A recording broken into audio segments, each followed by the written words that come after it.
Si le prophétique en République démocratique du Congo est devenu comme une aventure, encore une comédie, l'œuvre du Seigneur est jetée comme en pâture. Nous observons avec larmes de manière ahurissante comment est-ce que les hommes de Dieu, encore l'œuvre divine, est considérée comme une œuvre quelconque.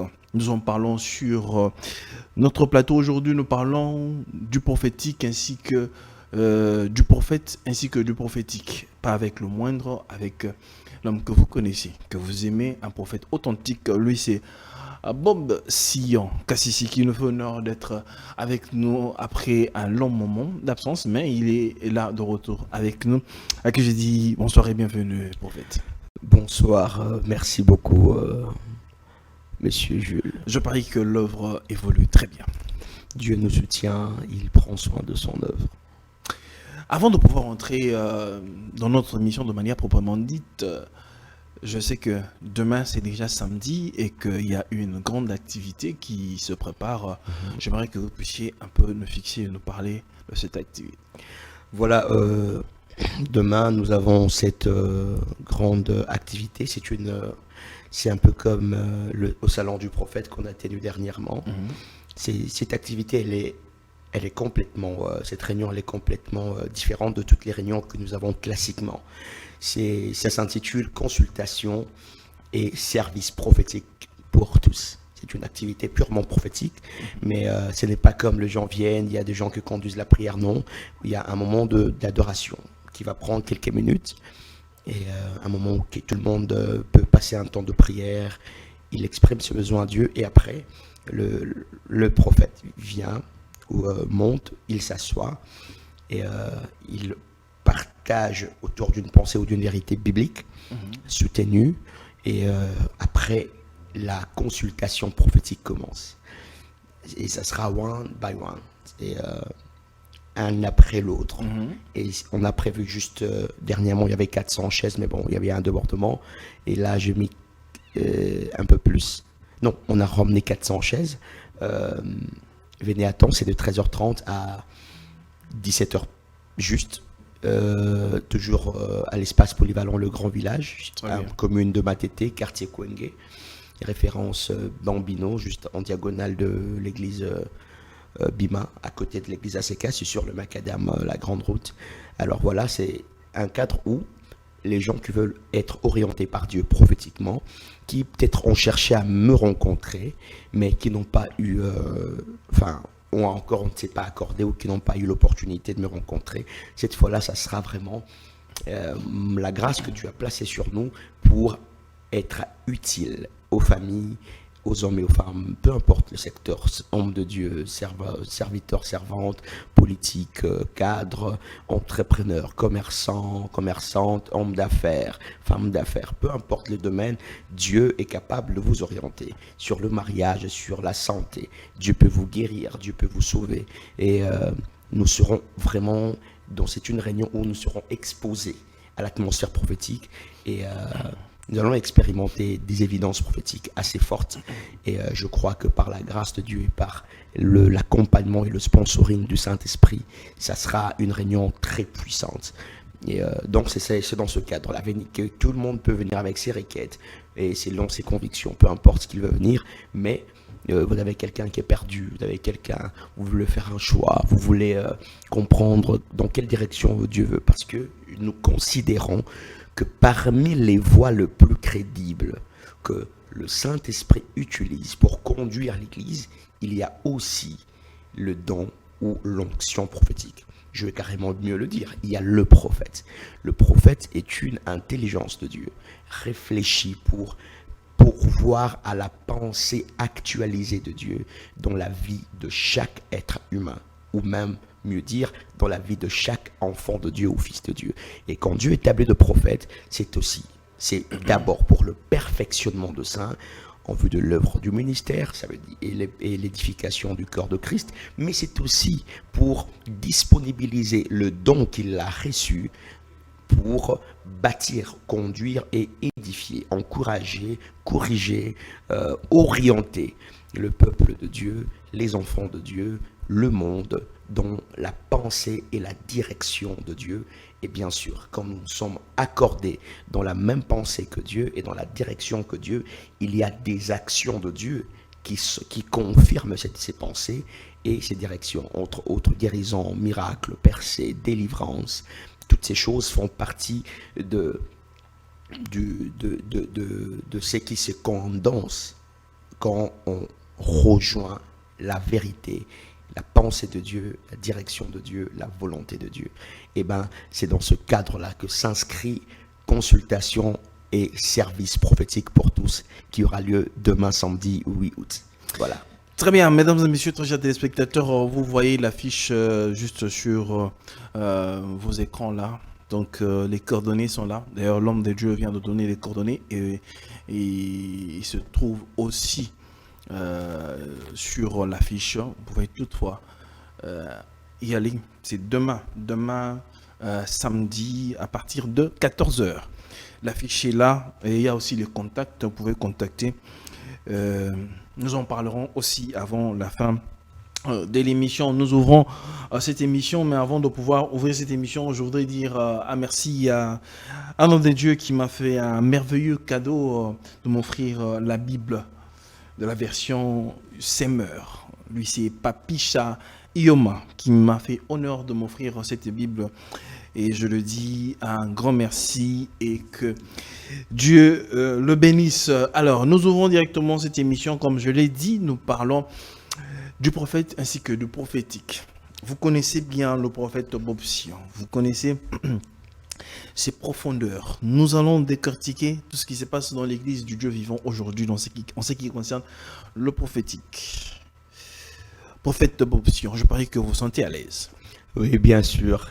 On peut décoller. Bien sûr, on peut décoller. Prophète Bob Sion, la question est de savoir, parce que vous êtes dans le prophétique depuis un certain moment, le prophète Bob Sion est-il dans celui de l'ordre de Éphésiens chapitre 4 ou bien de 1 Corinthiens chapitre 12?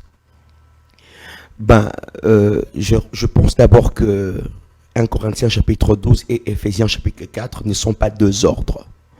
Par contre, c'est l'un parle du ministère de Christ, l'autre parle l'un parle, le même auteur parle dans Éphésiens de don de Christ. Et dans Corinthiens, il parle de don du Saint-Esprit. Il y a une nuance. Le don de Christ sont de personnes qui sont appelées des ministres de Dieu. Selon qu'il est écrit, qui veut dire qu'il soit monté, qu'il soit descendu dans les régions inférieures, il a pris certains comme les captifs et il a fait des dons aux hommes. Il les a appelés apôtres, premièrement, prophètes, docteurs, évangélistes, pasteurs, pour le perfectionnement de saints, en vue de l'œuvre du ministère et l'édification du corps de Christ. Ce n'est pas un ordre, c'est une explication de ce que Jésus a établi dans l'ensemble de son corps et comme une corporation administrative ou exécutive. Donc le ministre de Dieu sont des personnes, sont le don de Christ, voyez-vous, qui sont établis dans l'Église pour perfectionner les saints et les aider à accomplir l'œuvre du ministère. Mais non, dans Corinthiens, il s'agit par contre de don du Saint-Esprit. Et la différence ou la nuance entre le don de Christ et le don du Saint-Esprit, c'est que le don de Christ sont de personnes que Christ donne à l'Église comme de ministres de Dieu, et le don du Saint-Esprit sont de capacités surnaturelles que le Saint-Esprit dispose sur tout chrétien. Voyez-vous, pas seulement ministre de Dieu, tout chrétien, qu'il soit pas appelé au ministère qu'on appelle en théologie le 5 ministères post-ascension, ou qu'il soit pas appelé à ça, ou qu'il soit appelé à ça, tout chrétien est éligible à recevoir du Saint-Esprit un ou plusieurs dons spirituels qui sont le don du Saint-Esprit. Alors, ça, on appelle ça le charisme. Alors, qu'est-ce qui se passe? Moi, prophète Bob Sion Kassisi, j'estime humblement et modestement que je suis appelé par Dieu, par sa grâce et par sa souveraineté, en tant que ministre de Dieu, dans l'office de prophète. Voyez-vous? Et donc, je suis là pour aider ou travailler pour le perfectionnement de saints. Ça, nous sommes dans le cadre du corps de Christ. Nous travaillons sur le perfectionnement de saints en vue de l'œuvre du ministère, c'est-à-dire je suis un enseignant de base. Ok? Alors, mais toutefois, il nous a été fait de la grâce de recevoir des dons du Saint-Esprit pour accompagner ce ministère qui est un ministère d'autorité. Voyez-vous? Et ces dons du Saint-Esprit nous alignent justement dans ce que vous appelez ordre, secondement, de prophétiser, d'exercer des charismes pour aider, édifier, orienter, corriger, guérir, restaurer tout ce qui peut être utile comme dessein ou objectif divin poursuivi derrière chaque besoin de Dieu ou chaque besoin exprimé. Voyez-vous? Et donc je suis du premier et du deuxième ordre. Pourquoi est-ce que, parce que dans le langage biblique, on utilise plus les dons. Yeah. Il a fait aux uns, aux hommes, les dons. Aux uns comme pasteur, Yeah. aux uns comme prophète, aux uns comme évangéliste, Yes. ainsi de suite. Mais pourquoi dans le langage humain, on utilise plus le ministère pastoral, le ministère doctoral, le ministère ainsi de suite? Est-ce que ce n'est pas une façon de vouloir un peu trop se prévaloir pour se montrer ou comment?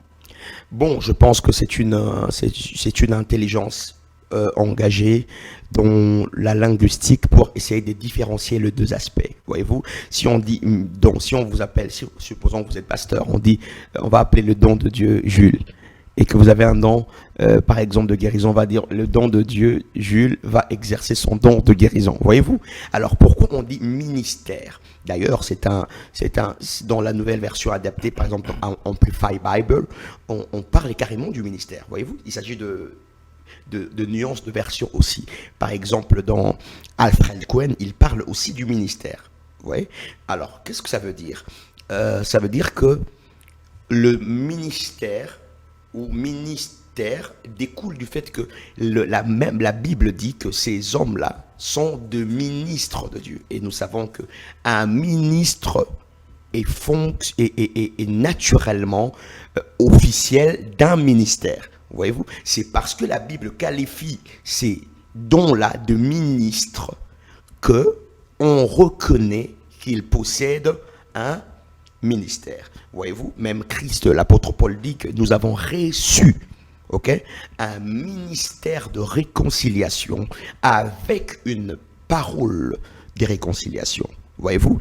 Donc, quand on parle de ministère, c'est une manière d'établir une nuance entre le charismata et l'office dans lequel le charismata peut fonctionner.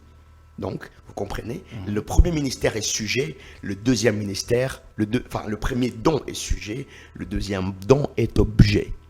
Le premier don est humain, ou le premier don est être, le deuxième don est avoir. Le premier don est personne, le deuxième don est capacité ou habilité. C'est pour ça que nous acceptons la terminologie ministère. Voyez-vous? Parce que ceux qui sont dans cet ordre-là sont des ministres. Et ne peut être ministre que celui qui est l'officiel d'un ministère. C'est d'outir le mot ou le sens. Ce n'est pas forcément, même s'il y a de personnes qui peuvent utiliser ça intentionnellement pour essayer de... Ou d'autres utilisent encore de manière péjorative. Ou c'est on pas dit, faux. certaines personnes n'ont que le don pour exercer. C'est-à-dire que comme le don, il est temporel. C'est-à-dire quand l'esprit descend pour agir, il agit pour un moment et puis c'est fini. Mais d'autres interprètent aussi pour dire que le ministère, c'est quelque chose, on l'exerce à tout moment. Le Quand on a ministère, le ministère prophétique, c'est quelque chose, on est avec. Mais plutôt, un don de prophétie, c'est circonstanciel. voilà, je dis que le Saint-Esprit reste le détenteur exclusif et le déterminateur de à qui il répond, le don et le ministère. Aux uns, Christ appelle au ministère, enfin, il lance un appel carrément. Et quand vous êtes ministre de Dieu, il n'y a pas un temps où vous ne l'êtes pas. Voyez-vous? C'est-à-dire que vous soyez en train de fonctionner dans ce ministère ou pas, vous êtes ministre. C'est un peu comme, prenons par analogie, le cadre dans lequel nous sommes. le président de la République signe une ordonnance où il y a un nouveau gouvernement qui sort et on nomme M. Jules Mbi ministre. Voyez-vous? C'est-à-dire que c'est à cause de la permanence de cette ordonnance que vous gardez le statut de ministre, que ça soit au bureau, que ce soit à la maison. C'est-à-dire que vous n'êtes pas moins ministre au bureau qu'à la maison. Vous n'êtes pas moins ministre au conseil de ministres que chez vous. Vous n'êtes pas moins ministre dans votre bureau ou dans le cadre de l'exercice de votre fonction qu'ailleurs. Parce que le ministère que vous avez a pour et fonctionne non pas par votre conscience, mais par l'ordonnance qui a été promulguée. Tant que l'ordonnance n'a pas changé, peu importe le cadre, vous êtes un ministre. Voyez-vous? Alors, jusqu'à ce que l'ordonnance change, quand on vous remplace aussi, ok, vous restez ministre Jules Mbi. Peut-être même que c'est une prophétie. Allez. Oui, hein. Oui, bon. Bon, voyez-vous, c'est-à-dire que vous restez ministre parce que vous êtes ministre à cause de la stabilité du texte, ok, qui vous a promulgué ministre. C'est ce qu'on appelle une ordonnance présidentielle ou encore, voilà, une nomination gouvernementale, tout ce qu'on veut. Maintenant, lorsque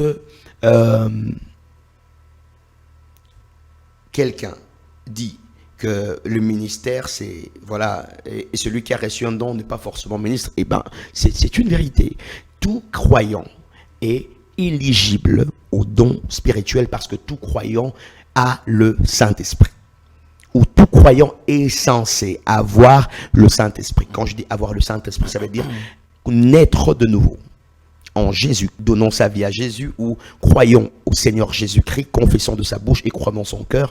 De deux, tout chrétien est censé recevoir le baptême du Saint-Esprit. Et dans cette expérience de recevoir le baptême du Saint-Esprit, que la parole de Dieu appelle autrement le baptême de feu, ok, il y a dotation de capacités surnaturelles qui n'est pas d'abord lié au fait qu'on est ministre ou pas, qui est lié au fait qu'on a cru. Ok? Et parce que nous avons cru, nous sommes éligibles à être dotés de capacités spirituelles qu'on appelle le don du Saint-Esprit ou de charisme. Charisma en grec, voyez-vous? Et donc, quand on reçoit ce don-là, là, il ne s'agit pas de pasteur, apôtre, évangéliste. Ok, il ne s'agit pas de tout ça. Il s'agit juste de ceux qui ont cru. Maintenant, ceux qui ont cru, le Saint-Esprit dispense ou disponibilise ou dote de capacité de don, ça ne fait pas de ministre de Dieu. Parce que le ministre est un appel qui conditionne toute une destinée. Celui qui a reçu un don de prophétie, ce don ne conditionne pas forcément toute sa vie. Mais ces dons le rend utile pour l'utilité commune. C'est ce que la Bible, c'est ce que Paul emploie. Les termes que Paul emploie, c'est vous êtes utile à l'Église. Et il dit, c'est pour l'utilité commune que vous avez reçu ce don, voyez-vous. Et donc, utilité commune veut dire, c'est pour que l'ensemble du corps soit édifié sur les évidences de ce que Jésus-Christ est capable de faire dans son sein pour l'Église et pour le monde. Voyez-vous? Et donc, quand quelqu'un reçoit le Saint-Esprit, il est éligible à être doté de dons spirituels, mais cela ne se traduit pas par un ministère d'autorité qu'il reçoit. Par exemple, avoir un don de prophétie ne vous appelle pas au ministère prophétique. Non. Donc, avoir un don de prophétie ne fait pas de vous prophète. Non. Wow, c'est fort. Bah oui. Parce que il y a beaucoup de confusion. Vous devez marteler sur ça. Je donne un exemple. Un jour, j'étais sur votre plateau, vous m'avez dit que je parle bien. J'ai retenu le compliment. Oui. Ça ne fait pas de moi journaliste. Ça, c'est fort. Voilà. Voyez-vous, ça veut dire que je peux avoir les habilités d'exercer de fonctions ou un métier journalistique. Mais le journalisme est un agrément. Il ne s'agit juste pas du fait que vous savez parler. Il faut suivre une certaine une déontologie, un certain cursus, ok, et être reconnu de cet ordre-là, de cette manière-là, en tant que tel, dans un métier, et les habilités accompagnent maintenant ce que vous êtes statutairement. Voyez-vous? Et être ministre est un appel que le maître lui-même lance à un homme ou à une femme à exercer, et le don sont les habilités qui l'accompagnent dans l'exercice de cet office. Et donc, vous pouvez avoir le don sans office, mais quand vous avez l'office, le don s'invite. Parce que vous ne pouvez pas être mécanicien sans apprendre les habilités à réparer les véhicules. Voyez-vous? Dans l'office, le don sont présents, mais dans le don, l'office n'est pas conditionnellement présent. Donc, en réalité, ce que nous vivons comme désordre dans l'Église, où nous avons des personnes qui ont le don, se faisant passer comme des ministères, c'est cet amalgame-là. Oui. Nous sommes embarqués justement dans cette confusion. Et moi, par exemple, dans ma petite rigueur théologique ou sacerdotale, j'ai fait toujours l'effort. Je me bats à faire l'effort à ne pas appeler prophète celui qui prophétise. Voyez-vous? Mais appeler prophète celui en qui vous retrouvez un appel de Dieu original. Ok? Il y a même des gens qui sont prophètes mais qui n'ont jamais manifesté un don prophétique. Et là, d'ailleurs, j'aimerais aussi que nous puissions peut-être parler des types ou bien les différents types de prophètes. Bon, donc, oui, je sais que c'est une manière de parler, mais bon, dire qu'il y a plusieurs types de prophètes, je pense que oui, d'une certaine manière, ça peut s'expliquer qu'il y a plusieurs types de prophètes. Dans quelle mesure? Dans la mesure où il y a plusieurs types de fonctionnement de prophètes. Mais il n'y a pas plusieurs types d'appels de prophètes. Il n'y a pas plusieurs types de ministères de prophètes. Le ministère de prophète, c'est le ministère de prophète, mais qui peut fonctionner dans différentes dimensions, dans différents espaces. C'est une dans précision différents détail, fonctionnements. Voyez-vous? Alors, quand on dit plusieurs types de prophètes, il faut que l'on précise. Le type n'est pas le type d'appel ou le type de ministère, mais c'est le type de fonctionnement. Voyez-vous? Par exemple, je sais qu'il y a quelqu'un qui m'a appelé pour me dire, il y a les prophètes. Il m'a dit, j'ai déjà rencontré quelqu'un qui m'a dit que c'est un prophète écrivain. Je lui ai posé une simple question. Vous êtes un prophète écrivain, qu'est-ce que ça veut dire? Non, il dit que lui, c'est un prophète quand il écrit, et Dieu lui parle pendant qu'il écrit, Dieu l'inspire. J'ai dit, ok, alright. Définis-moi c'est quoi un prophète écrivain, par exemple. Oh non, c'est un prophète qui écrit, ou qui, dont les écrits font office des ainsi dit le Seigneur. Je dis, il n'y a pas de problème. Alors, dans ce cas, tout le monde peut être prophète écrivain. Voyez-vous? C'est-à-dire que si je suis prophète, je n'ai qu'à prendre mes révélations dites, j'appelle une maison d'édition pour les écrire, et je me convertis en un prophète écrivain. En fait, ça ne veut pas dire qu'il y a de prophètes écrivains, c'est-à-dire que Dieu t'appelle à être un prophète qui écrit. Non, ça veut dire que tu es prophète, mais c'est-à-dire que la teneur de ton opération ou de ton fonctionnement repose fondamentalement sur les écrits. Mais ça ne veut pas dire que tu es moins prophète que celui qui n'écrit pas. Tu es toujours prophète parce que l'appel est le même, le ministère est le même, mais le fonctionnement est nuancé ou différent carrément. Et donc, moi, je peux reformuler ça ceci. Je ne dirais pas forcément qu'il y a plusieurs types de prophètes, mais je dirais qu'il y a plusieurs types de fonctionnement du ministère de prophète. Et si ces fonctionnements-là, c'est ça le type de prophète, ça rejoint la logique. Mais si il y a différence de prophètes, non, l'appel reste le même. Ok? Le ministère reste le même, l'office reste le même, mais le mode opératoire dans ces offices peuvent différer ou peuvent diversifier. Et dans ce cadre-là, je ne crois pas qu'il y a plusieurs types d'appels de prophètes. Il y a plusieurs types de fonctionnement ou de modes opératoires ou de couloirs d'opération des prophètes qui reçoivent le même appel, dans le même office et dans le même ministère. Voilà. Prophète Bob Sillon, je parlais avec une personne, un homme des jeux, et toujours sur cette question en ce qui concerne le prophétique. Mais la question est de savoir... est-il possible, ou encore le prophétique est contagieux, si je dois le dire comme ça? Contagieux veut dire? Et vous Dans voulez le dire sens quoi que, par, selon la pensée d'un homme de Dieu, il dit que il y a possibilité de cadrer ou encore d'apprendre les gens à devenir prophètes et à voir. Est-il possible? Oui, il est possible à quelqu'un de commencer à voir, mais faire de lui prophète, non. Comment quelqu'un qui ne voyait pas? Parce que oui, développer une habilité ne vous donne pas la légalité de l'office de prophète. Cette habilité-là vient de l'homme ou bien de Dieu? Cette habilité vient de conditionnement spirituel. Je pars d'une phrase. Jésus, Christ, conduit au Père. Le principe spirituel conduit au résultat spirituel. Que Jésus peut aussi donner. Je donne un exemple. L'inganga, quand il te donne, quand il dit à quelqu'un que je vois que tu viens de tel endroit, tu as tel problème, il dit pas faux forcément.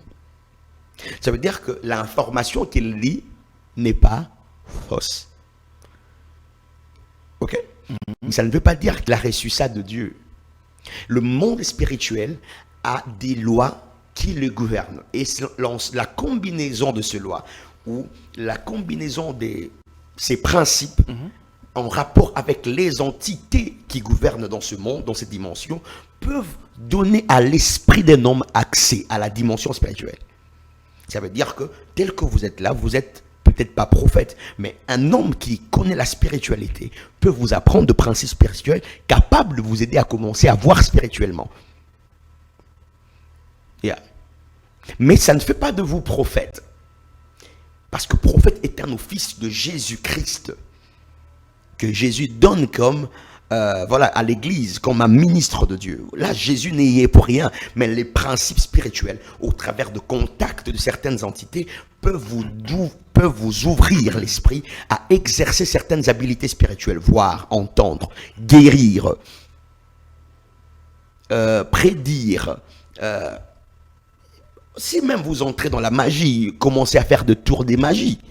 Ok, vous faites apparaître deux choses, disparaître deux choses. Voilà, tout ce que vous voulez. Ça, ce n'est pas question de chrétien ou païen. Il s'agit de principes spirituels.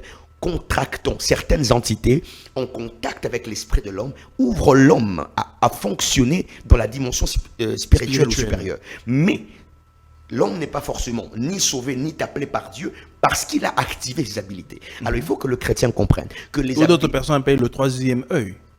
Entre autres, ouais, ce sont des différentes terminologies relatives à différents courants de ces religions ou spiritualités. Okay?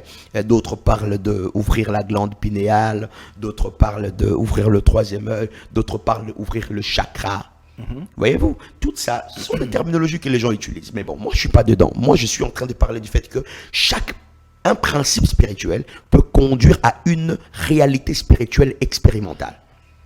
Ok? Mais Jésus est le principe qui conduit au Père. C'est pour ça que les dangers, c'est quoi? C'est connaître les esprits sans connaître le Dieu des esprits. C'est ça le danger. Parce que le principe spirituel peut vous faire connaître les esprits, mais ne vous fera jamais connaître le Dieu des esprits. Il n'y a que Jésus qui a la porte ou qui est le chemin qui conduit au Père. Et les dangers, c'est que quand vous vous limitez à ne connaître que les esprits ne sont pas comme des hommes. Quand vous contractez un esprit ou quand vous contactez un esprit pour recevoir ou pour être ou fonctionner dans une habilité ou dans une dimension, l'esprit perçoit de vous un impôt, un tribut, une taxe. Vous devenez rédévable à la dimension spirituelle. Et vous ne maîtrisez pas ce que vous devez. C'est ça le danger. Or, Jésus-Christ, quand nous passons par lui, il a déjà payé la dette. Et nous nous accomplissons au travers de ce que lui a accompli. Vous comprenez? Et c'est pour ça que la Bible dit qu'il y a de salut en aucun autre nom. Le nom là, c'est onomia, en grec, qui veut dire en aucun autre caractère. Et dans le caractère de Jésus, il a payer le prix pour faciliter le chemin afin que la vie soit obtenue par ce chemin au travers de la vérité que lui-même représente. Et là, il nous épargne du danger de contacter des esprits pour développer des habiletés spirituelles. En lui, au travers de son esprit, ces choses sont possibles et mieux même qu'en exploitant de choses indépendamment de lui. Ça me conduit directement à vouloir comprendre, parce que nous sommes en train d'évoluer. Prophète Bob Sillon, quelle est la mission qu'a un prophète dans une église locale? Voilà, la mission ne changera jamais. Les responsabilités de départ ne changeront jamais à cause de la complexité des événements et du chemin. La Bible est claire là-dessus. Il a établi les uns comme apôtres, les autres comme prophètes, pour le perfectionnement de saints en vue de l'œuvre du ministère et l'édification du cœur de Christ. Dans le corps de Christ, le prophète est établi pour le perfectionnement de saints, autant que l'apôtre, autant que les pasteurs, autant que l'évangéliste, autant que le docteur. Donc, le prophète est aussi prédicateur de la parole. Il est d'abord prédicateur de la parole. S'il ne l'est pas, il y a un problème. Est faux. Je ne dirais pas qu'il est faux, mais je pense qu'il a un problème. Soit de compréhension de ce qu'il est, ou encore il est en train d'être ce qu'il n'est pas. Donc ça veut dire que ça doit marcher d'abord, ça commence d'abord par au niveau de la parole. Un prophète est d'abord... Mais d'abord, dispensateur imaginez-vous que le mot prophète, le premier mot prophète qui apparaît dans la Bible, quand la Bible dit, le premier mot prophète, c'est Dieu qui l'emploie. C'est un révélateur de la parole. Oui, mais c'est pas tellement révélateur. Le premier mot, c'est Nabi. Quand Dieu dit à Abimelech, la femme que tu as prise est la femme d'un prophète. Tu l'appelleras pour qu'il prie pour toi et je te guérirai. Le mot prophète pour la première fois, c'est Nabi qui veut dire porte-parole. Ça veut dire celui qui porte les paroles. Un porte-parole, c'est qui? Il ne vient pas dire autre chose. Il vient dire exactement ce qui a été conclu dans le conseil. Le porte-parole du gouvernement, il ne vient pas donner son avis sur ce qu'il a compris. Il vient de dire exactement ce qu'on lui a demandé de dire. Il n'est pas la tête qui réfléchit à la place du gouvernement. Il est la tête qui dit ce que le gouvernement pense. Vous comprenez? Et le premier mot, originellement, c'est porte-parole. Et donc, la parole de Dieu n'est pas d'abord la parole que vous entendez en vision. Elle est d'abord la parole disponible depuis les temps anciens. Ce sont les Écritures. Quand un prophète ne maîtrise pas les Écritures, il a un problème. Il a un très grand problème. Il a un très grand problème ou bien il est faux? Non pas qu'il est faux, non.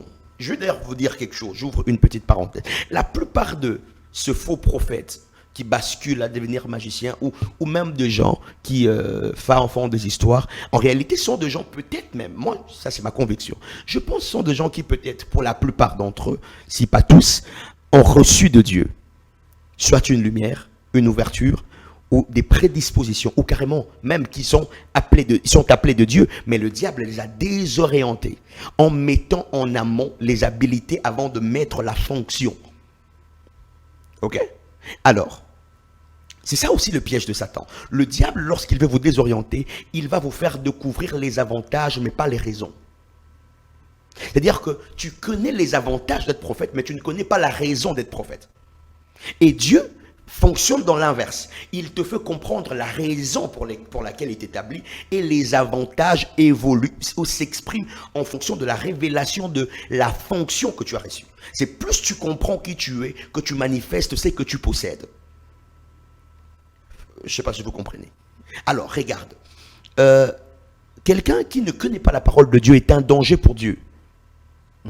Parce qu'il est supposé porter la parole de Dieu. Et la parole de Dieu, ce n'est pas ce que Dieu les dit sur quelqu'un. Ce n'est pas ce que Dieu l'informe sur une nation. La parole de Dieu est ce qui est établi. C'est-à-dire le fondement des anciens. Okay? Les Écritures, qui est le souffle. Les bases scripturaires sont importantes, non négociables pour un prophète. D'ailleurs, si de tout le ministère, un ministère ne devait jamais, n'est pas ignorer les Écritures, c'est le ministère du prophète. Parce que c'est le seul ministère qui porte les paroles. Les autres enseignent, mais lui, à part le fait d'enseigner, de prêcher, il est porte-parole. Donc, il est celui qui devrait le plus intérioriser.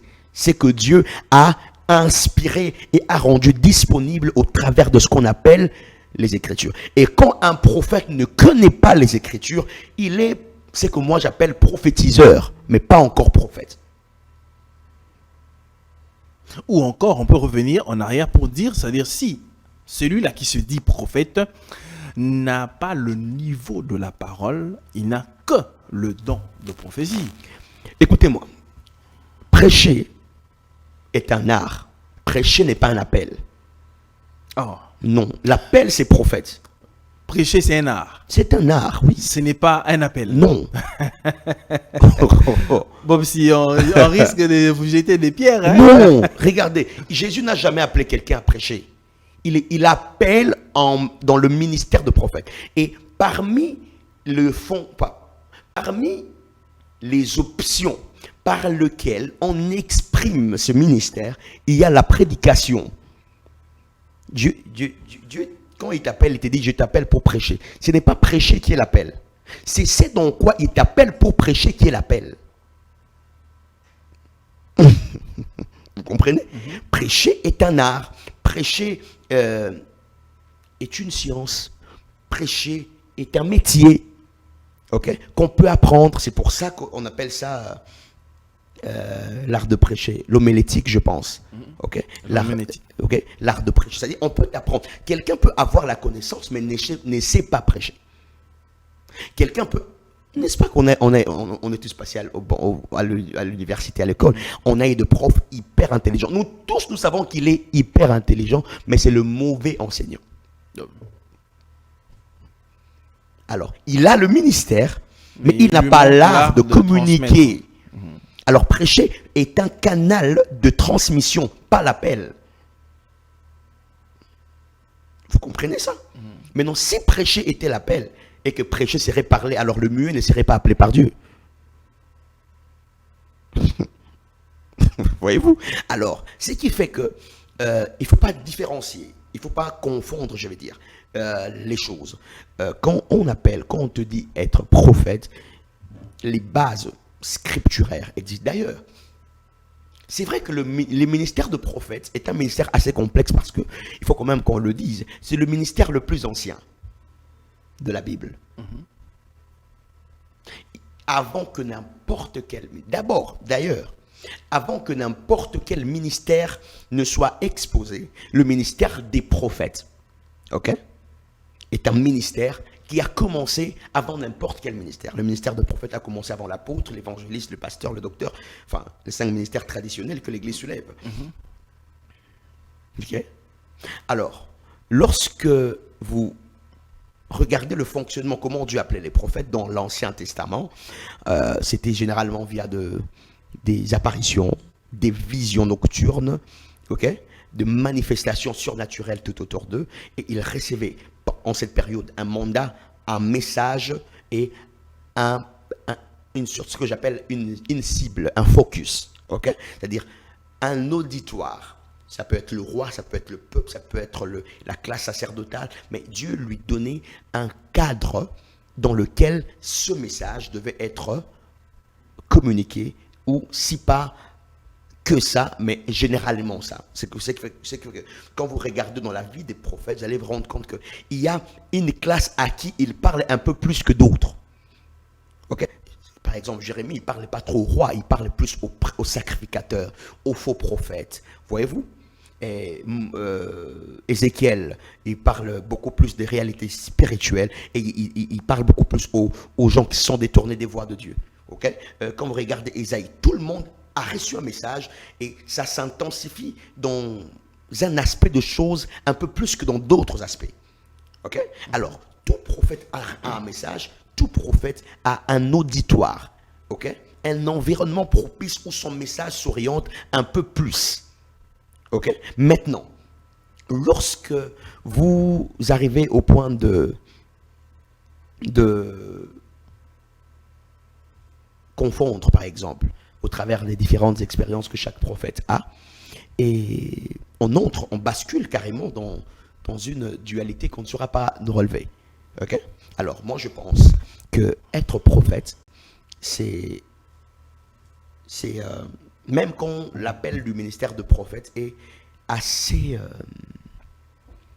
complexe, du fait que ça ne commence pas de la nouvelle alliance. Les 4 autres ministères, on les observe uniquement dans la nouvelle alliance. Mais le ministère de prophète est observé avant.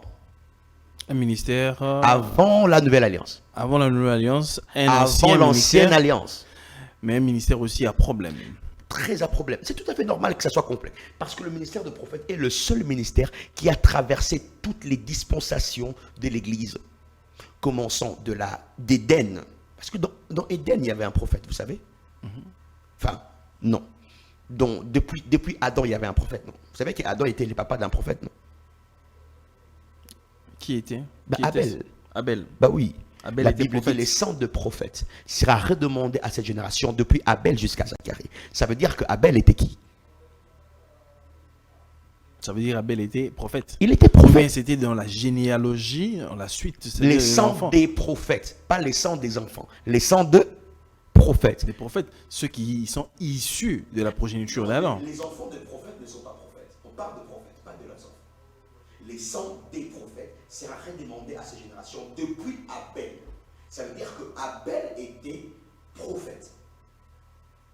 Ok? Ok. Yeah. Et donc, si Abel était prophète, donc Adam était le papa biologique d'un prophète assassiné. Maintenant, si Abel est prophète, voyez-vous, comment est-ce que Abel a reçu son appel? On ne sait pas. La Bible ne parle pas ouvertement de comment Abel a reçu son appel. Ok?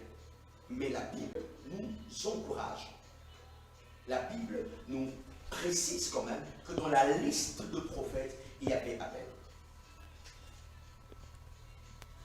Alors comment Dieu appelle-t-il le prophète? Il l'appelle souverainement. Il les appelle souverainement. Okay? Chacun a son expérience, mais Dieu les appelle dans la nouvelle alliance sur les termes et les bases de ce que Christ a établi dans l'Église. Ok? Qu'ils reçoivent une vision, qu'ils reçoivent un songe, qu'ils reçoivent une apparition d'un ange, ou que ce soit le Seigneur Jésus lui-même lui apparaisse, c'est sur base de ce que Christ a établi et qui est présenté par les Écritures, implicitement ou explicitement, mais la base sera trouvée dans les Écritures. Vous comprenez? C'est exactement c'est comme ça que Dieu a circonscrit les nouveaux paramètres de recrutement dans la nouvelle alliance. Prophète Bob Sillon, parce que nous sommes en train d'évoluer dans ce chapitre du prophétique et du prophète ainsi que du prophétique, il y a beaucoup d'informations que vous avez données et beaucoup de révélations. Je trouve cette émission tellement riche et il y a beaucoup de contenu. Mais regardons un peu la sphère dans laquelle l'Église se trouve aujourd'hui.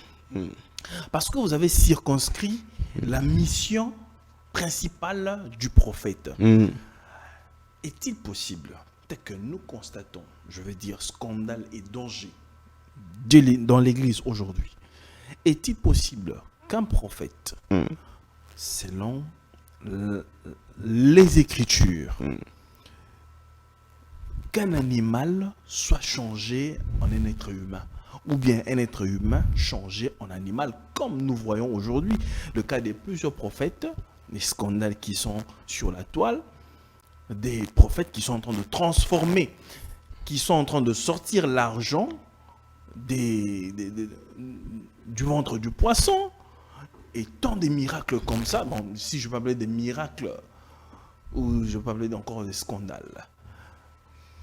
Et ça rentre toujours dans le cadre de la mission du prophète, où ce qui s'est fait aujourd'hui, c'est fait au-delà de la parole de Dieu. Prophète Bob Sillon, vous êtes un ancien. Ok. Je vais parler, mais considérant les dualités. Très bien. Dans la Bible, on a vu un poisson avaler un être humain envoyé par Dieu. Dans la Bible, on a vu un poisson, dans la bouche d'un poisson, le drachme sortir, c'est-à-dire une monnaie, l'argent sortir. Dans la Bible, on a vu une âne parler comme un homme. Le cas de Balaam. Le poisson, c'est les cas de Jonas. Le drachme, c'est le cas de Jésus et Pierre pour prélever l'impôt des Césars. Dans la Bible, on a vu beaucoup d'événements, ok, qui ne sont pas d'ordre humain, mais qui se passent naturellement dans l'humanité, dans l'espace-temps. Ok. Dans la Bible, on a vu la mer séparée en deux et les gens marchaient à sec comme dans un aquarium. Dans la Bible, on a vu des personnes marcher sur l'eau, dans le cas de Moïse et de Jésus par exemple. On a vu un manteau ouvrir la mer. On a vu beaucoup des manifestations, sans pas de miracles, bon, sans de miracles certes, mais beaucoup plus précisément ce qu'on appelle des prodiges. Ok. Alors, ces prodiges, on les a vus. Ok. Maintenant, aujourd'hui, on voit des poissons. Enfin, vous avez dit quoi? Quelqu'un qui convertit, qui transforme quelqu'un en un animal. Un animal en humain. En humain, bon. Écoutez, dans ma manière de faire les choses, de voir les choses, je n'aime pas tellement trop discuter sur ce qui se passe, mais sur celui qui le produit.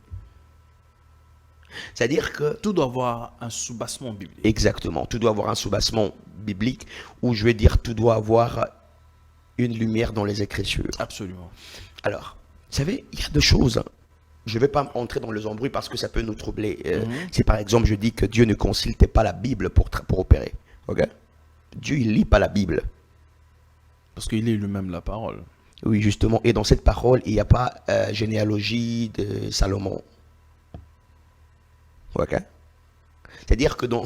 je vais... Excusez-moi, je vais être ça. Vous savez, si Dieu prenait la Bible qu'il y a au ciel et qui vous donne de lire, vous n'allez peut-être pas trouver certains versets de la Bible dans cette Bible-là. Parce que le livre que Dieu a au ciel ne s'appelle pas Bible. Vous voyez, c'est nous. Enfin, le mot Bible, ce n'est pas Jésus qui l'a inspiré. C'est parce que Bible veut dire bibliothèque. Ensemble de livres. C'est ce que ça veut dire. Ça n'a pas un aspect sacré. Ça a eu une connotation sacrée à cause du fait que ça porte des écrits sacrés. Okay? Mais Bible n'est pas un nom divin ou un nom révélé, ni par Jésus, ni par Dieu, ni par un prophète. Bible veut dire simplement une bibliothèque ou un ensemble des livres collectés ou collectionnés. Okay? Et la Bible que nous avons, c'est ce qu'on appelle la Bible du canon romain. Ça veut dire que c'est la Bible reconnue par le Concile de Nicée. Ok? Ce qui fait que, par exemple, il y a des livres par exemple, qui se sont ajoutés comme les livres de 2 rois. Ça s'est ajouté bien après. Avant, il n'y avait pas de 2 rois. Alors, dans la Bible de Dieu, il y a 3 hypothèses. Ok? Il y a certes, je pense, ça c'est moi, il y a des livres qu'on n'a pas dans nos Bibles de ce sont ces livres. Ok? Il y a des livres qui là-bas peut-être il n'y a pas. Dans le sens où la Bible serait la parole. Ça je réfléchis. Ok? Je ne suis pas dans un contexte ecclésiastique mais théologique. Très bien. Ok? Maintenant, en tant qu'ecclésiastique, on établit la foi des chrétiens sur base des Écritures. Et on considère que les 66 livres sont les livres inspirés par Dieu. Et moi, j'y crois à fond. Ok? J'y adhère. Maintenant, quand vous dites que ça n'a pas de soubassement biblique, scripturaire, parce que qui a consulté, c'est que Dieu a dit de lui dans tout. Personne. Parce qu'il y a de miracles de Jésus qui ne sont pas réécrits ou reproduits dans la Bible. Et c'est la Bible qui le confirme. Absolument. La Bible dit que si on devait citer tout ce que Jésus a accompli comme miracle, on n'aurait pas terminé. Bon, ok. Ce n'est pas maintenant pour encourager la thèse selon laquelle quelqu'un peut convertir un homme en un animal. Parce que je pense que le but de Dieu, c'est quoi? Et ça se passe dans quel contexte? Il y a des choses, il ne faut même pas lire la Bible, il faut juste réfléchir pour trouver du non-sens ou du sens dans ça. Ok? C'est sur quel axe ou sur quelle intention, sur quel événement, sur quel motif quelqu'un d'humain convertirait quelqu'un en animal. Il suffit juste de lire le cadre de cet événement, on peut directement comprendre. Ok? Je donne un exemple. Un sorcier, il y a des sorciers qui se convertissent en animaux. Moi, dans ma famille, j'ai des témoignages comme ça. Mais je ne peux pas en présenter comme une vérité parce que c'est une expérience et une expérience ne peut pas faire office d'une doctrine. Absolument. Voyez-vous? Alors, je dis que par exemple, un jour, je reviens d'une retraite, je trouve une jeune fille que ma mère a fait venir du village pour scolariser. Et cette fille, même quand vous la regardez physiquement comme ça, elle ressemblait à un chimpanzé. Pourtant, elle est née super belle, elle est née très belle, très belle. Mais elle commençait à avoir le visage comme un chimpanzé, comme vraiment un chien, une sorte de singe. Et c'est un jour, voilà, elle-même, on la tape pas, enfin, elle-même vient et dit, oh, elle veut confesser. Elle dit que chaque nuit, elle se transforme en singe pour sortir la nuit. Et elle m'a même fait une révélation qui m'a choqué. Un jour, je reviens de l'université, ok? En route, ça se passe en plein jour, ok? Je vois une petite gorille. Je ne sais pas moi si c'était une gorille, si c'était un chimpanzé, mais je pense que c'était un chimpanzé. Je sais pas, mais tout le monde fouillait. Et moi, je courbais, et cette gorille, devant tout le monde, hein, c'est en plein jour. Je le rencontre comme ça. Ok? Et soi-disant le singe chimpanzé, parce qu'il avait la forme de gorille, mais c'était un petit, en petit. Il me fixe les yeux. Ça se passe en plein jour. Excusez-moi de parler de cette expérience, ne jugez pas. Il y a solo. Ça se passe en plein jour. Il me fixe, après il se détourne, il fouille. Et je ne l'ai plus jamais revu. Les gens fouillaient de tous les sens. Et quand j'arrive, je n'ai raconté ça à personne, ok? Mais la fille qui n'était même pas là ici, elle dit que, et ce jour-là, c'était elle que j'avais vue. Voyez-vous? Elle est devenue animale. Selon son récit. Ok? On en voit de plusieurs couleurs. Alors, je pense que qu'un homme soit converti ou soit changé en animal, je pense qu'il y a une technologie spirituelle qui peut rendre ça possible. De Dieu ou du diable, je ne sais pas. Mais, je pense que quand un prophète transforme quelqu'un en animal, d'abord c'est un crime. Ben oui, c'est un crime. Vous pouvez faire objet de poursuites judiciaires. N'est-ce pas? Parce que c'est un être humain et le droit protège la vie humaine. Et quand vous réduisez l'être humain à un animal, vous êtes poursuivable judiciairement. De deux. Ça apporte quoi? Je me rends bien compte. Parce que moi, je ne juge pas sans avoir eu le contour de tout l'événement. Ok? Tout le monde a déjà vécu quelque chose qu'il ne peut pas dire. Même vous, peut-être dans votre vie, vous avez déjà vécu quelque chose que vous ne saurez pas expliquer à tout le monde. Parce que même votre propre cursus universitaire ou rationnel n'accepte tellement pas la même. Vous voyez, tu as vécu quelque chose, mais toi-même, tu n'arrives pas à accepter que tu as vécu ça. Vous avez dit ici, prophète Bob, qu'il y a aussi certaines prédispositions, certaines capacités spirituelles qui n'entrent pas dans le cadre du Seigneur ou encore dans le cadre de la spiritualité de ce côté-ci en tant que chrétien. Prenons par exemple ce prophète ici ou une famille qui vient consulter le prophète pour les mettre en contact avec leur père qui est déjà décédé, ou leur père est en train de leur dire des choses concernant la famille. C'est de la nécromancie, simplement. Et on se dit, homme de Dieu, prophète. C'est de la nécromancie. Ce n'est pas de la séduction. Effectivement. La Bible est claire là-dessus. Vous savez, là où la Bible est claire, ne balbutiez pas. Là où la Bible n'est pas explicite, vous pouvez tabler sur un courant de conviction. Mais moi, personnellement, je reste très ouvert à la réflexion. Regardez.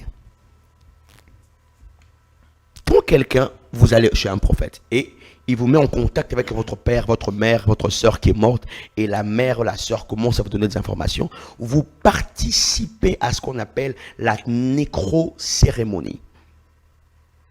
Ok? Vous êtes exposé à des ondes et à des fréquences de la Sheol, j'emploie de termes bizarres, mais de la nécromancie. Et la nécromancie, ou encore la consultation des morts, est strictement strictement interdit. Je n'ai pas dit que ce n'est pas possible. C'est possible, mais c'est interdit. Dieu a interdit que les hommes consultent les morts pour leur prédire l'avenir, pour connaître la pensée et tout ce qui va avec. Écoutez, quand Saül va consulter une sorcière et la sorcière réveille l'esprit de Samuel, Samuel donne à Saül une vraie prophétie, mais Saül est condamné. Est-ce que vous vous rendez compte? Ça veut dire que quand vous prenez part à ces genres de choses, les morts peuvent vous parler, mais vous êtes traité comme un mort. Parce que c'est que les gens oublient, c'est quoi? Dans le monde spirituel, quand vous ne savez pas, c'est vous qui êtes invité ou c'est vous qui invitez. C'est ce que l'homme ne maîtrise pas. Quand toi tu parles avec un mort, c'est lui qui est venu chez toi ou c'est toi qui es allé chez lui. C'est pour ça qu'il y a des gens qui portent l'aura de la mort. Pourquoi? Parce que parlons avec un mort, pensant que lui, il entend un mort de là où le mort se trouve, alors que dans les domaines de l'esprit, lui, son esprit a changé de localisation. Tu es traité comme si tu faisais partie de ce monde. Et ce n'est pas une intermédiation, c'est une association. Est-ce que vous comprenez? Et la nécromancie est interdite. Elle est une abomination aux yeux de l'Éternel. Et ceux qui ont pris part à ce genre de choses doivent se repentir, doivent, pour certains, être délivrés. Parce que généralement, ça finit par ouvrir de portes spirituelles où il y a des infiltrations de possession démoniaque. Voyez-vous? Comment croyez-vous que votre père peut vous parler parce que quelqu'un d'autre l'a réveillé? Je pense, il y a plusieurs mystères, ça peut faire l'objet d'une autre émission. Hein? Okay? Il y a plusieurs choses que je peux expliquer. Parce que dans le monde de la nécromancie, je n'en connais pas grand-chose, mais je pense qu'à la lumière des Écritures, on voit qu'il y a une sorcière qui a réveillé un prophète mort, Samuel. Et pas de moindre. La Bible dit de lui qu'aucune de ses paroles ne tombait à terre. Au point que le peuple environnant craignait les paroles de Samuel. Car Dieu s'est révélé à lui à Silo. Voyez-vous? C'est un homme qui était tellement redouté, tellement puissant, dont le mandat et le ministère, l'onction prophétique était tellement forte. Mais quand il meurt, Samuel n'est pas... La femme est quand même capable de faire remonter son esprit de ses jours de mort. Et il avait l'aspect d'un fils de Dieu.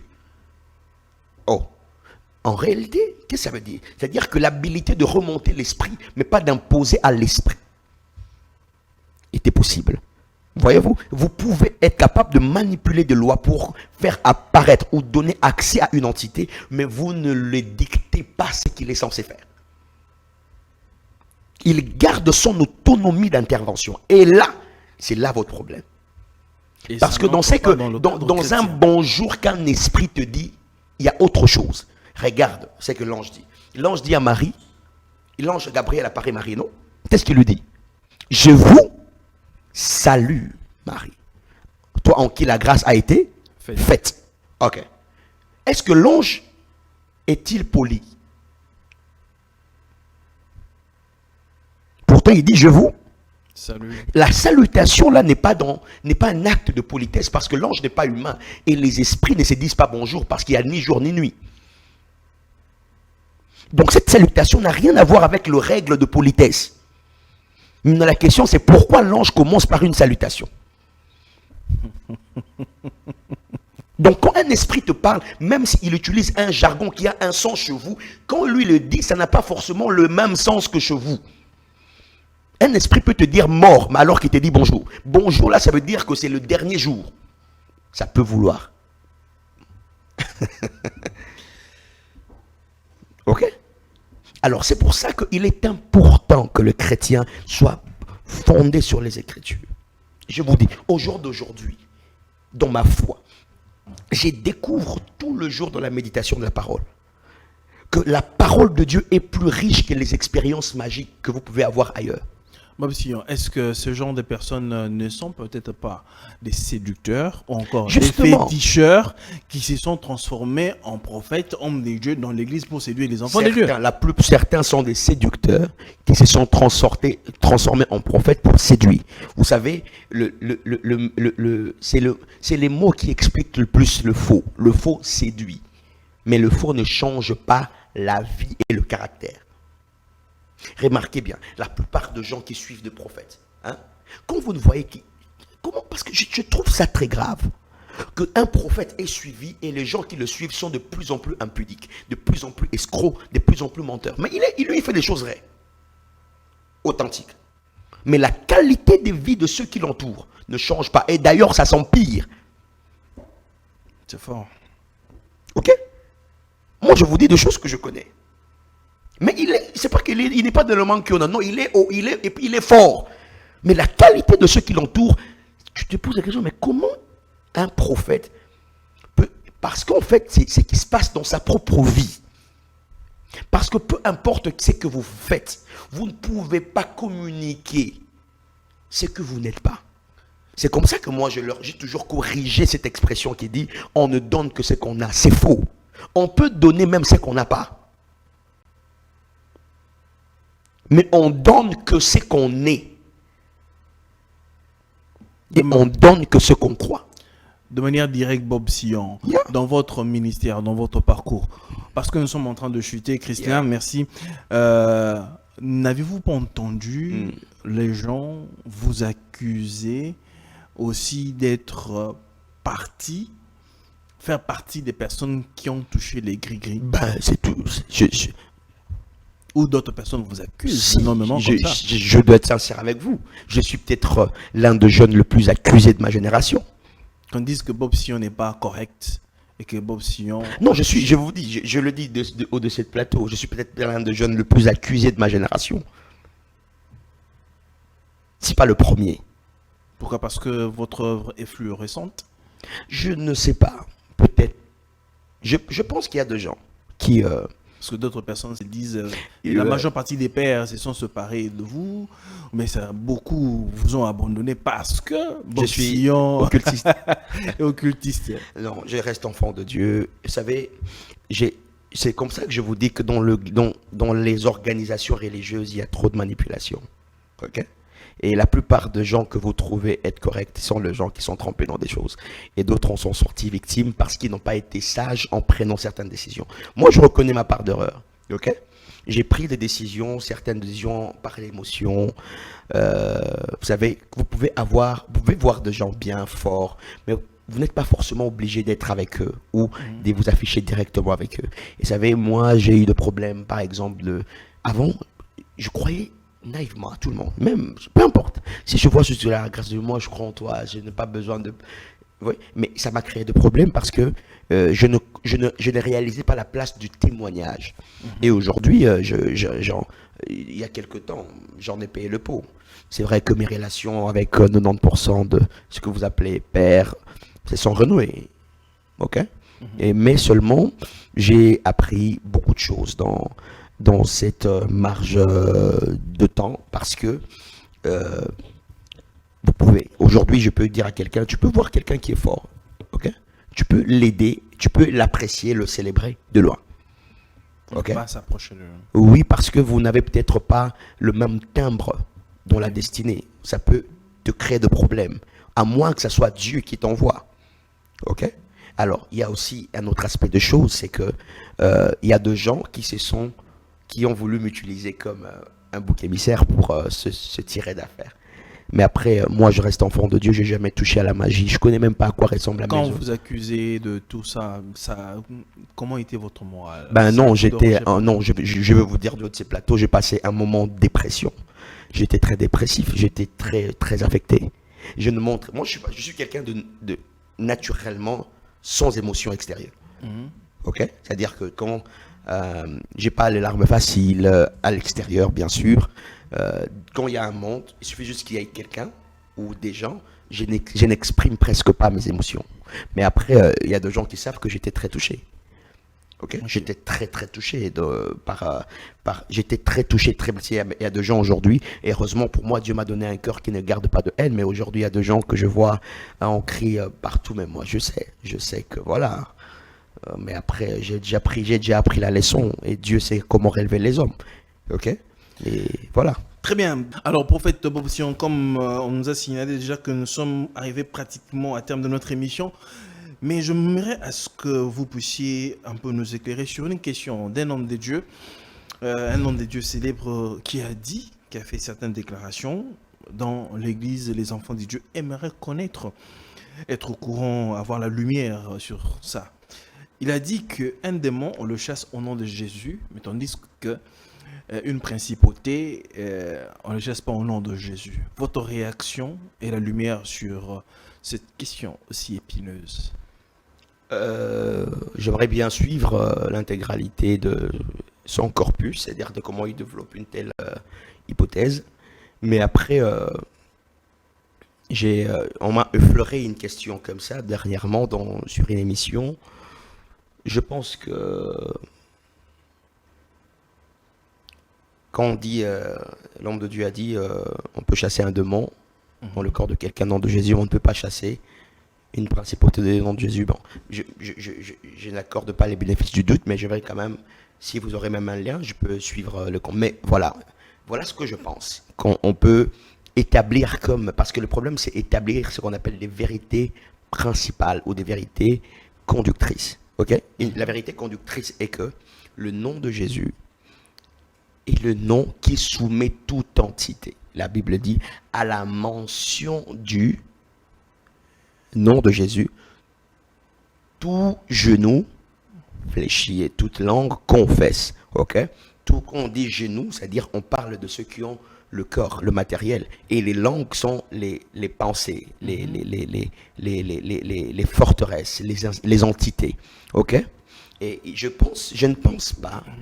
Je pense que il y a lieu de l'écouter davantage pour comprendre ce qu'il veut dire, mais je pense aussi que dire qu'on ne chasse pas une principauté au nom de Jésus, c'est aussi fort. C'est osé. Pourquoi?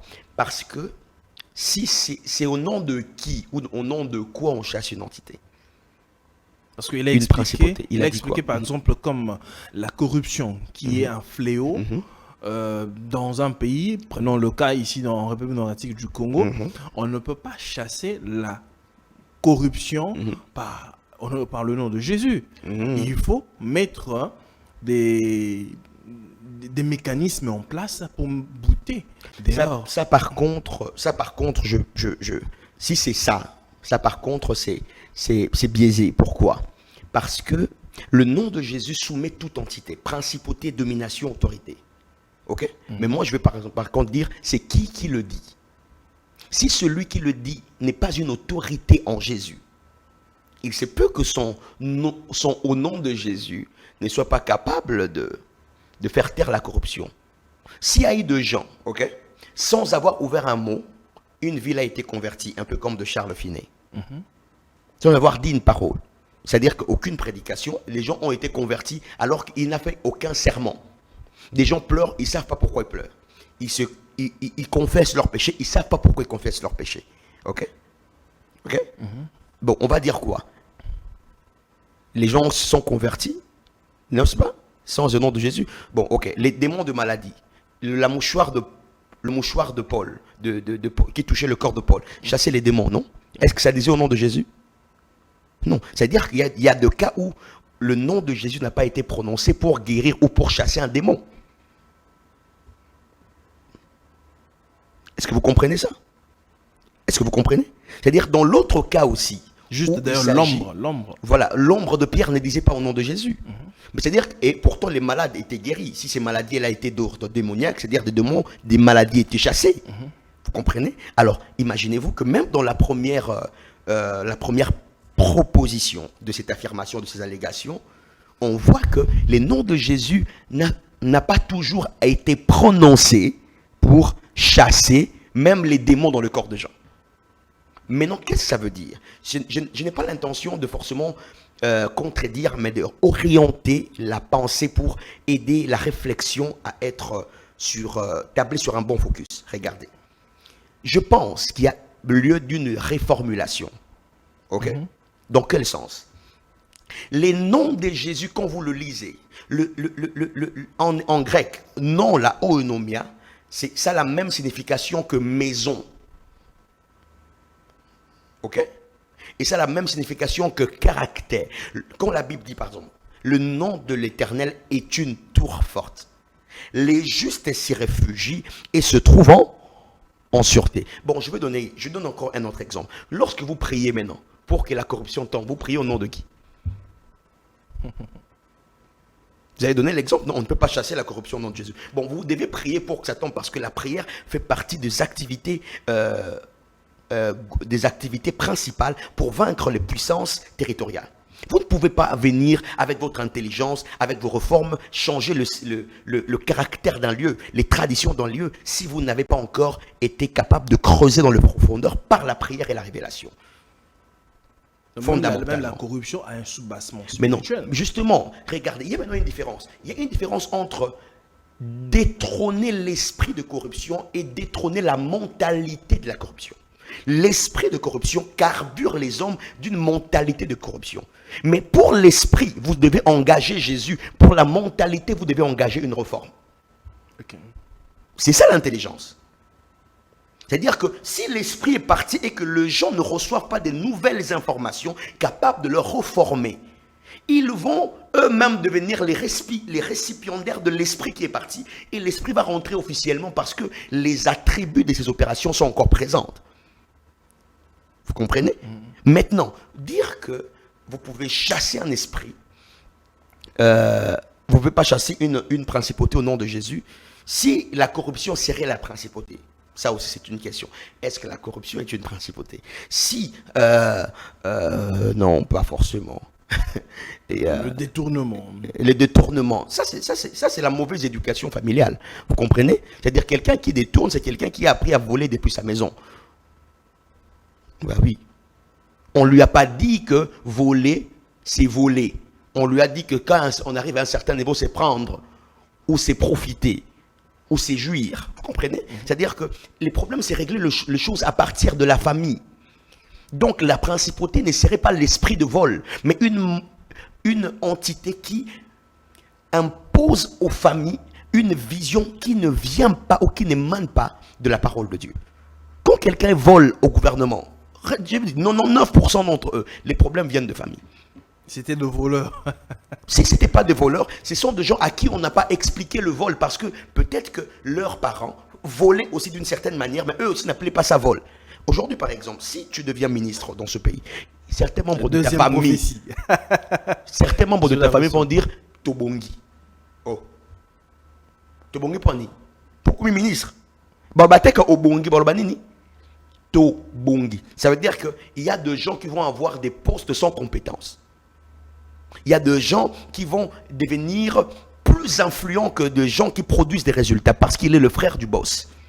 Il est le frère du chef, il est le frère du ministre, il est le frère, l'ami de ceci. Voyez-vous? Ça veut dire qu'à cause du fait que vous êtes promu, il y a certains incompétents, même certaines personnes ayant des antivaleurs. Juste parce qu'ils sont connectés à vous à un certain niveau, ils se diront, et comme un pétour, n'abissou. Mais aujourd'hui matin, je ne sais pas qu'est-ce qui m'a pris, j'ai commencé à regarder les salaires des présidents. Ok? J'ai regardé les nôtres aussi. J'ai aussi regardé les salaires de Macron. Macron gagnerait soit 16 800 $ le mois. 800 € le mois. C'est le salaire de Macron officiellement. Ok.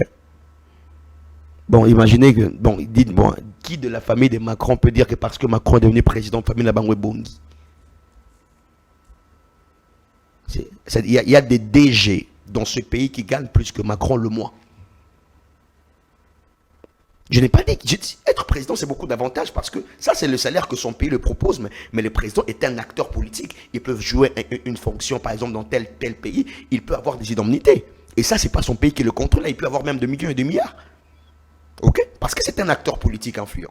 Ça, il a le droit. C'est-à-dire que si aujourd'hui Macron est multimillionnaire, ça ne m'étonnerait pas. Son pays ne le paye pas assez, peut-être pas beaucoup, mais les interventions qu'il a en tant qu'acteur politique international peut lui accorder certaines indemnités, certains avantages, certaines entrées financières importantes et considérables. Maintenant, quand vous dites que vous ne pouvez pas chasser la corruption au nom de Jésus, mais vous les chassez au nom de qui? Parce que vous devez commencer par prier, préparer les gens, parler aux gens. Ce n'est pas suffisant parce que la racine a été établie dans les spirituels. Vous-même, vous appelez ça principauté. Vous pouvez vous appeler ça autorité, domination. Mais non, une principauté que vous n'avez pas vaincue par votre intercession, vous n'allez pas le vaincre par votre révolution. Et quand on intercède, c'est au nom de Jésus. Et donc dire ça, je ne sais pas, peut-être la pensée profonde, je n'ai pas l'intention de contredire forcément, mais je pense que ça doit être reformulé. Je pense qu'une principauté est aussi chassée au nom de Jésus, mais chasser au nom de Jésus n'est pas la seule action à mener. Il faut, après avoir chassé, après avoir détruit, après avoir fait, reformer, préparer, projeter, programmer, prévoir, infiltrer. Ok? Poser des actions apostoliques pour avoir de l'espace sur le territoire occupé par la principauté. Ça devient plus logique. Très bien, dernière question, prophète Bob Sillon, le parler en langue. Ça fait jaser à Kinshasa où les hommes de Dieu sont en train de s'entretuer sur cette question ici. Pour le pasteur Moïse Mbi, et je cite nommément parce que je dois vraiment préciser comme ça, le pasteur Moïse Mbi n'est pas d'accord au parler en langue. Dans la manière dont c'est fait aujourd'hui dans les églises. Quelqu'un qui est comme ça avec ses yeux ouverts, prier, automatiquement, on commence directement à parler en langue. Il dit que, en tout cas, il ne voit pas ça dans les Saintes Écritures. Cette manière-là, il croit au parler en langue, mais cette manière dont on voit dans les églises, il n'est pas d'accord. Léopold Mutombo vient casser tout.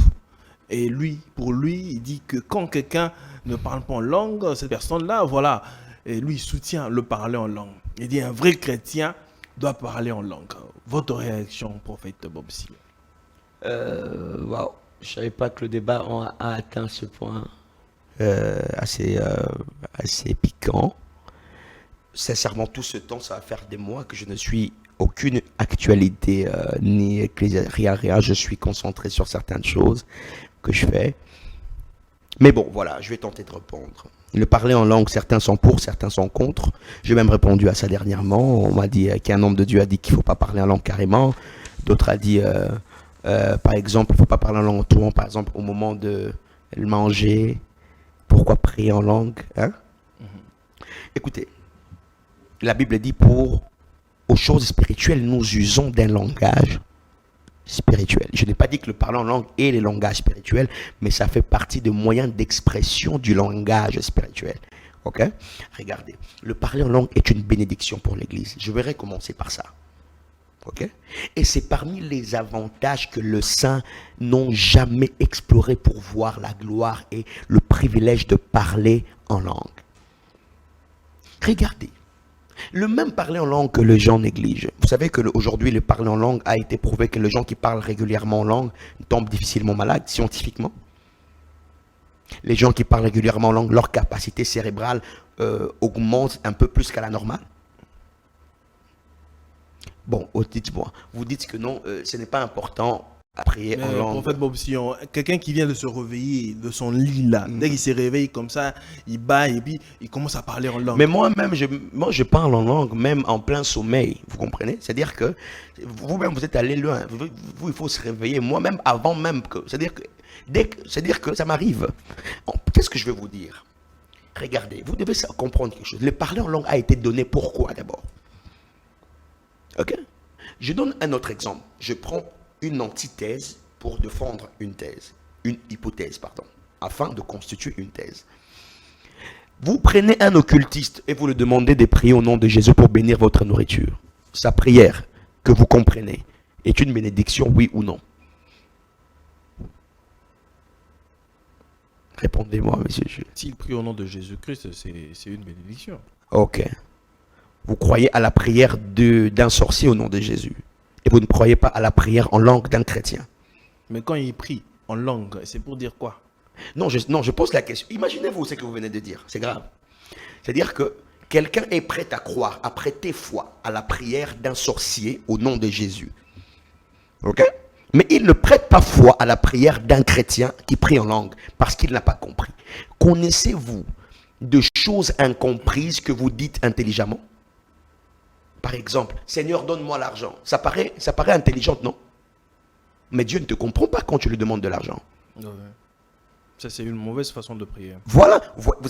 Maintenant, sur ça, vous appelez ça mauvaise façon de prier. Je parie que prochainement, on fera une émission sur la prière. Bien sûr. C'est-à-dire, vous appelez ça mauvaise façon de prier. Mais en fait, dans le monde spirituel ou dans le règne de Dieu, après tout ce que Jésus a accompli, quand tu dis à Dieu, Seigneur, donne-moi de l'argent, Dieu ne te comprend pas. Quand tu dis à Seigneur, guéris-moi, Dieu ne te comprend pas. Mais tu le dis intelligiblement. Ça paraît une bonne prière. Ça paraît une prière de quelqu'un qui croit que Dieu peut le guérir. C'est parce que tu ne sais pas ce que Christ a fait que tu dis à Dieu, guéris-moi. Vous voyez? Maintenant, quelqu'un comme ça, qui prie comme ça, il paraît beaucoup plus sérieux. Quelqu'un qui fait rababababa. Qui vous dit que la prière a besoin de votre compréhension? La prière a besoin d'un exaucement, pas de votre compréhension. Mais le parler en langue en question, ça devait être comme le code QR, prophète Bob Sillon. Ça veut dire... Ou bien comme une empreinte. C'est-à-dire, chaque personne a une empreinte et les empreintes de notre main, chaque doigt, chaque main est différente. Mais ce que nous observons, nous remarquons aujourd'hui dans les églises, ce sont les mêmes phrases, les mêmes virgules qui sont prononcées tous les jours. Mais non, ça, ce n'est plus du parler en langue, c'est une récitation. Je vous donne un exemple. Je vais vous faire réfléchir. Je fais réfléchir quelqu'un. Vous savez, il y a des choses qui sont devenues des débats parce qu'on ne veut pas réfléchir. Je vous donne un exemple. Vous connaissez le mot solo? Solo. Solo. Ça veut dire quoi? Odeur, non? Ah, ok, en lingala. Solo, ça veut dire quoi? Odeur. Non, solo. Solo. C'est pas vérité. C'est-à-dire un légume. Un légume, mais solo, ce n'est pas vérité. Écrivez trois solos là. C'est maintenant par rapport à l'intonation. Attendez, justement, non, on va y arriver. C'est l'intonation qui change. On va y arriver. Maintenant, si un Louba le dit, un Swahili le dit, un Mukongo le dit. Ils diront de manière différente. Voilà. Ça veut dire quoi? Ce n'est qu'un exemple terre à terre. Pour faire taire ces débats ici, quand on dit ce sont les mêmes phrases, les mêmes syllabes. Le problème, c'est que c'est un langage spirituel et personne n'a un dictionnaire de mots spirituels. Et ce langage spirituel, on l'apprend comment? On ne l'apprend pas, c'est le Saint-Esprit qui le dispense. Oui. C'est-à-dire, comment je suis assis, je suis en train de regarder la télé, par exemple un catch, ou il y a le football, je parle en langue. Oui. Quand est-ce que le Saint-Esprit descend? À ce moment-là, je suis en train de me distraire.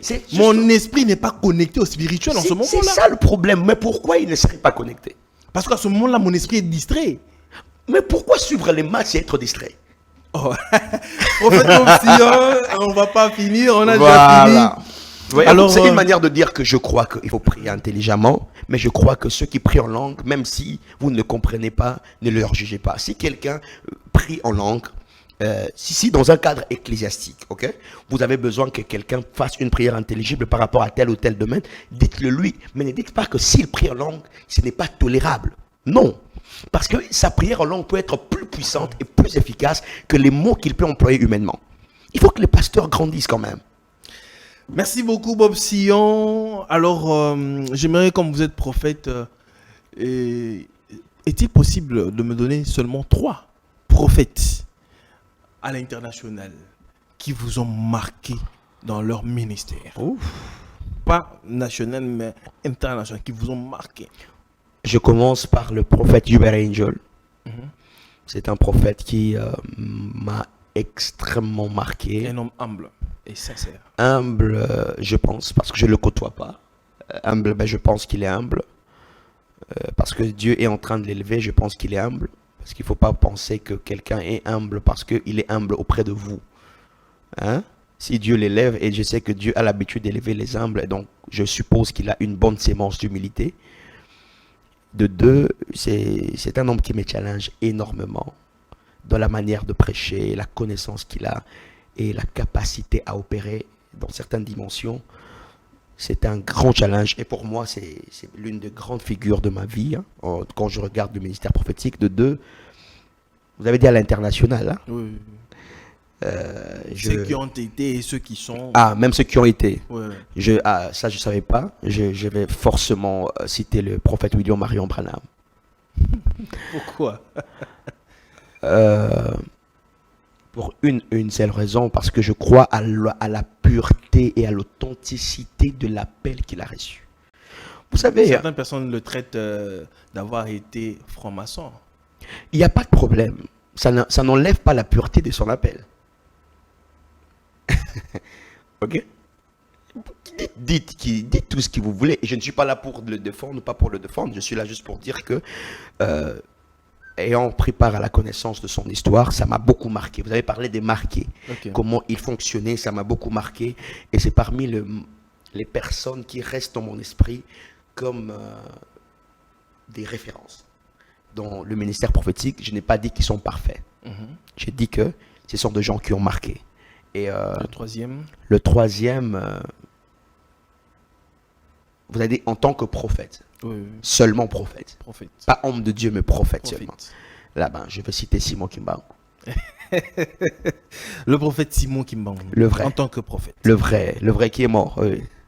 En tout cas, lui, il a servi le Seigneur. J'étais un baptiste. Ok.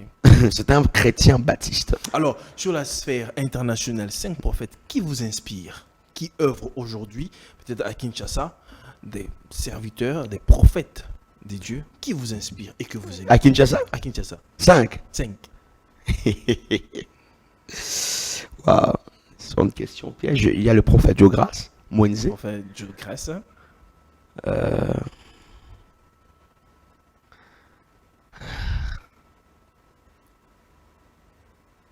Waouh.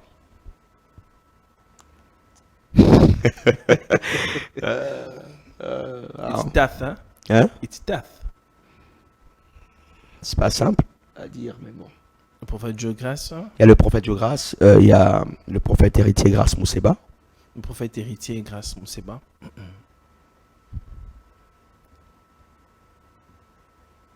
Ah, que je salue, hein, le prophète héritier.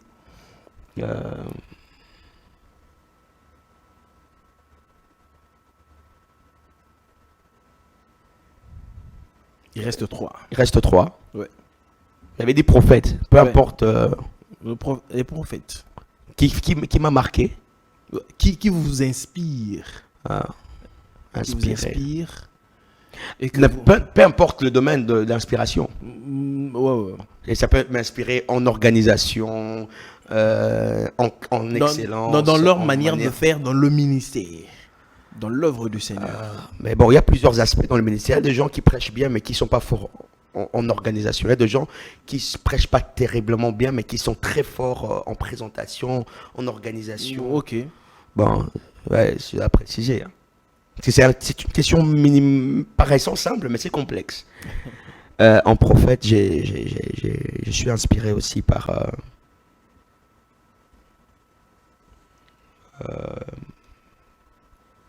il y a un prophète que je connais, le prophète qui n'est pas très connu à Kinshasa, hein. Le prophète Nawej Ok. est très fort. 3. Il y a... qui est ouf. Et puis je connais pas beaucoup de prophètes. Les noms que je connais, ça va vous choquer, mais il y a le prophète Eli Mujinga qui est... Bon, lui il est mort. Et donc, mais il était congolais, mais il est mort. Pas les morts, hein. Pas ceux qui sont déjà partis, non. Seulement ceux qui sont là. Ceux qui sont là. Il y a Tata Meshak Mwenzengoy, à Saboula.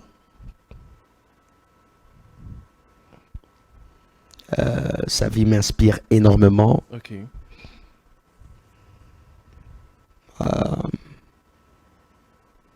4 ans, il reste. Il reste combien? Il reste. 2. 2. Il y a Ici à Gombe, vous ne voyez pas? à Gombe. À Gombe, ceux qui œuvrent au niveau de la Gombe, à Limité, à Barumbu, à Kassabou. Les prophètes. Ouais. Il y a beaucoup de prophètes que j'aime bien, mais c'était 5 qui m'inspirent. Vous savez, c'est peut-être parce que j'ai mis des critères assez forts sur moi-même Ok. que ce n'est pas qu'il ne m'inspire pas. J'aime beaucoup les prophètes de mon pays aussi, hein. Mais je me suis soumis moi-même à un régime difficile. Très bien.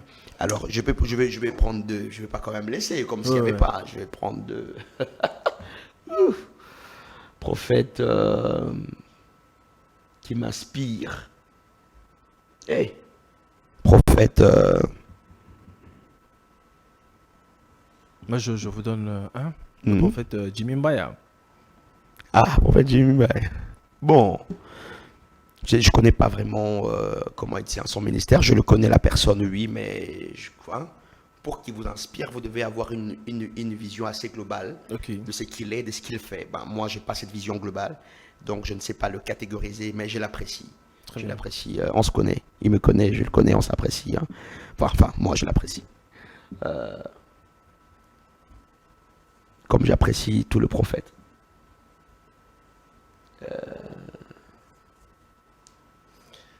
Et cite-moi les noms des prophètes. Tu sais, il y a le coin d'être sur le côté supermarché. Babylore, il est tellement ébélé qu'il est juste pour la ligne. Je parie qu'on se limite peut-être à 3 là. Le Seigneur a voulu qu'on se limite au niveau de 3. Parce que si on essaye de forcer, on risque d'aller outre. Prophète Bob Sillon, merci beaucoup d'avoir répondu. Mais reposez-moi à cette notre- question la prochaine fois, s'il vous plaît. Il n'y a pas de problème. Merci beaucoup. Promettez-le-moi. Je vous promets. Ok. Je vous promets. Je vais ici, réfléchir. Du haut de ma tribune, de vous la poser Merci. très prochainement. Merci beaucoup, prophète Bob Sillon. Je parie que demain, on se retrouve à l'espace polyvalent, Yeah. Le grand village. le grand village, pour un moment de recueillement dans la présence du Seigneur, un moment de Consultation et prophétique. service prophétique pour tous. À partir de 14h à 17h. 13h30 à 17h 13h. juste. Respect 13h. de l'ordre des rigueurs. Très bien. Vous voyez l'affiche qui est juste sur vos écrans là. Tâchez d'aller dans la présence du Seigneur. Nous serons tous là pour consulter le Seigneur avec l'homme des dieux, authentique que le prophète des dieux. Pour le reste, portez-vous bien, mesdames et messieurs. Que la paix soit avec vous et que Dieu vous bénisse. Au revoir. Merci.